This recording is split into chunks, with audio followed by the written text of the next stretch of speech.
years ago, I was talking to this young man, and after finding out how horrible his upbringing was, it just was encouraging for me, to see how he still had the desire and passion to rise above all those horrible circumstances. There's a murder in his family, there's drugs in his family, there's abuse, there's abandonment, there's so many issues this kid had to deal with, yet he decides to choose the right friends, and he decides to make his life right. And, he's a success case, and he's only a young kid, so no one knows for sure, but the point is, I'm encouraged by that. And the song is just kind of an anthem that celebrates that type of mindset in a young man or a young woman who just wants to plow forward and make their life good despite being hurt. Right. It seems like that kind of positivity is sort of lost. And like, do you feel like that positivity sometimes can be lost in like some of the music that's out today? And or do you guys intentionally try to kind of replace some of that? Try to or did it just kind of turn out that way? I guess that's what I'm asking. Yeah, it's rather intentional, but there's so much positive energy inside this band, us collectively as men who write and think and are creative. Our processes just tend to be more positive, and we just feel like there's always hope in the world, no matter how bad things get.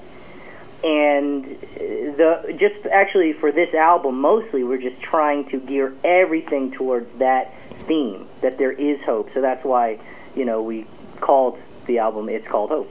Oh. And there's a song called It's Called Hope on there as well. So yeah, absolutely. That helps. And another thing that I really found interesting, though, is there's a hip-hop and acoustic rock infusion that is really like nothing that nothing like most of my listeners have ever heard before. I mean, I personally have never heard something like two genres being kind of mashed together like that. I mean, I don't know if that's my own ignorance or if it's just sort of like I just haven't heard that, but it's refreshing. And can you tell me a little bit about like how that style came about? Was it just something that? Yeah, absolutely. What you're hearing is you're hearing something that's organic, I guess, in nature, not something that's planned, but something that just developed.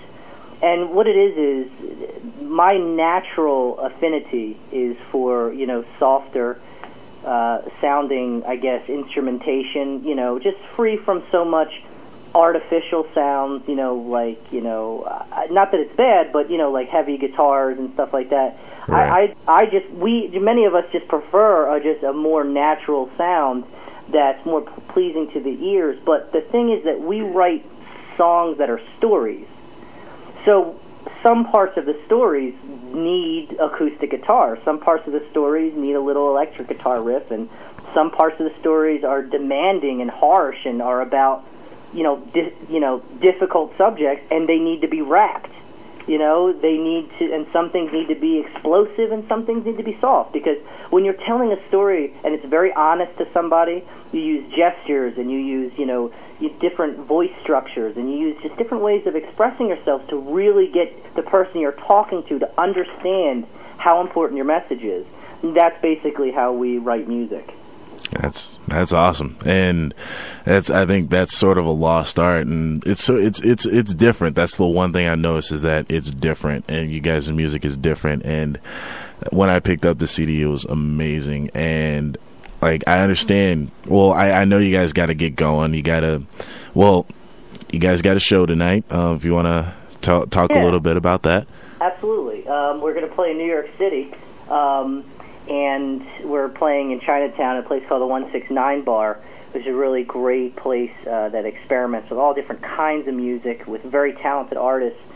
And we're really excited to play more and more shows in New York City. So, we're heading up there as soon as we get off the phone here.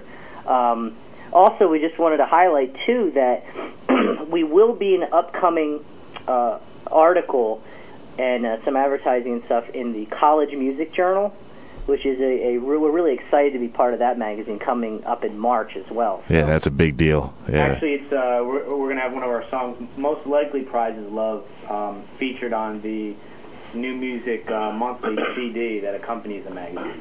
So that's actually going to be what's going to happen, along with some advertising in there on the band Selkow. That's awesome, man. I'd like to congratulate you guys on seriously being just flat out awesome. That's from a strictly fan perspective. That's me talking to you as a fan. You guys are awesome. We really appreciate that, man. Yeah, definitely awesome. And I gotta get you guys out of here, but before you go, can I get